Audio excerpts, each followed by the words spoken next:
We are spending the morning here at Creekside Gardens in Richmond, and I'm joined by Kent Klingen. He is a horticulturalist here at the nursery?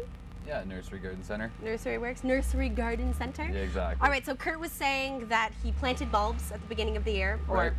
his girlfriend planted bulbs at the beginning of the year, and they were doing well, but then the animals ate them up. Is there something that you can do to help alleviate that flow? There's a couple things. We have one product. It's called Ritter, and it's just a granular you sprinkle around where you planted and works quite effectively. There's a couple natural methods too, using cayenne pepper. You can grind it up, put it into a water, make like a paste, put it around the plant. But again, that only lasts for so long. Okay, how often should I be reapplying the cayenne pepper mixture?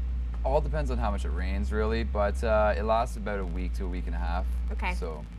Now, is there any negative effects of using something like this? This one, no, it's actually chemical free, it's all natural, and no, there's no effects. Okay, so even if it's vegetable plants or something like that, I can still eat the product? You can still eat the product. I should just be washing it, I suppose. Exactly. Okay, so we're talking about recovering from the high temperatures, although we haven't had all that many of them, or too much of the rain, which is causing fungus, right? Yes. On plants. Okay, so this poor guy here, what's wrong with him? It's lacking water right now. So again, that's the first telltale sign that a plant needs water, is the droopiness of all the leaves. Okay. And what about this guy? That has been sun-baked. It's just been in the sun. It was in the wrong location. So what's happening is the reddening of the stems. It's one of the symptoms, and it's showing how, why it's that, and you can see it by the burnt ends. That it's just been too much sun and too much heat. Okay, so now if I'm fortunate enough to, well, not fortunate, but if it's still in a planter, would the best thing to do just be to move it? Move the planter and try a different location, try a little bit more part shade. Okay, and the nice thing is that you've got everything sectioned into full and part shade and full sun here at the Nursery Garden Center, so you can purchase plants that suit whatever space that you're working with.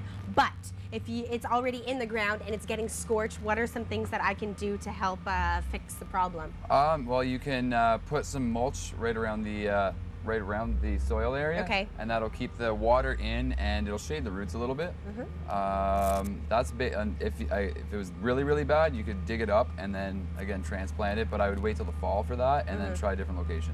Oh, try it for next year. For next year. Okay. Is transplanting very stressful on a plant? It is, especially this time of year. It's not recommended this time. In the fall, it's still a little bit stressful for it, but again, just hit the water to it, and it'll go by. Okay, perfect. Are there certain plants that you absolutely cannot transplant? Not so. There is a few, but not so much that we sell here at Creekside. And really, for most retail establishments, you're not going to find too many that are that hard to take care of. And what about the lack of water? Apart from the droopy leaves, is there another way that I can test whether or not a plant should be watered? Yeah, you can just stick your finger right into the soil, and this one you can't even get in because it's so dry right now that the soil's kind of made a crust. And that's, again, telltale sign that it needs water. But what should it feel like? If it's moist, does that mean it doesn't need water? Just moist, yeah. You don't need it soupy, but just moist. If it's dry, and hard on top and it made a crust, it needs water. Okay. And then here's an example of a plant that has been watered and is in tip-top shape. So, if yours look like that, well done.